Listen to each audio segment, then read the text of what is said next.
تخلیق آدم اور حوا علیہ السلام اور فرشتوں کا سجدہ۔ اللہ تعالیٰ نے عیسائیوں کے عقیدت بنیت کے رد کے ساتھ ساتھ آدم علیہ السلام کی تخلیق کی وضاحت کرتے ہوئے فرمایا، عیسیٰ کا حال بھی اللہ کے نزدیک ایک آدم کا سا ہے۔ اس نے پہلے مٹی سے ان کو قالب بنایا، پھر فرمایا کہ انسان ہو جاؤ، تو وہ انسان ہو گئے۔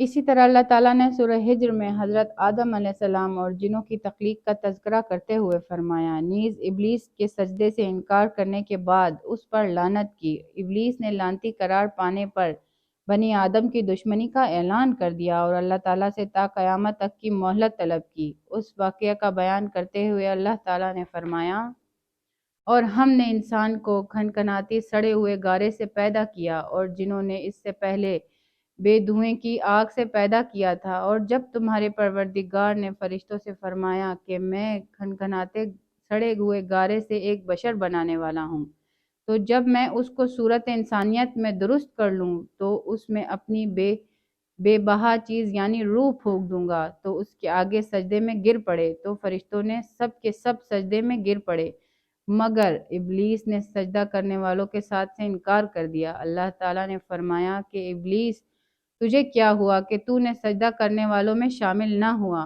اس نے کہا، میں ایسا نہیں کروں گا، جس انسان کو تو نے کھنکھناتے سڑے ہوئے گارے سے بنایا ہے، میں اسے سجدہ کروں؟ اللہ تعالیٰ نے فرمایا، یہاں سے نکل جا، تو مردود ہے اور تجھ پر قیامت کے دن تک لعنت برسے گی۔ اس نے کہا، اے پروردگار، مجھے اس دن تک مہلت دے جب انسان کے مرنے کے بعد زندہ کیے جائیں گے۔ فرمایا، تجھے مہلت دی جاتی ہے وقت مقرر قیامت کے دن تک۔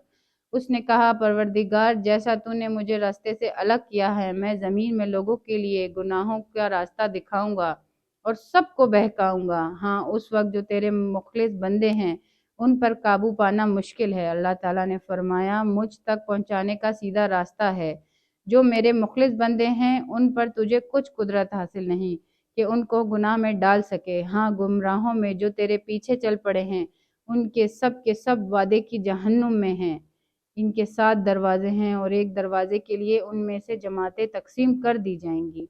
اللہ تعالیٰ ہمیں شیطان کے شر سے بچائے اور سیدھے راستے پر چلنے کی توفیق عطا فرمائے۔ آمین ثم آمین۔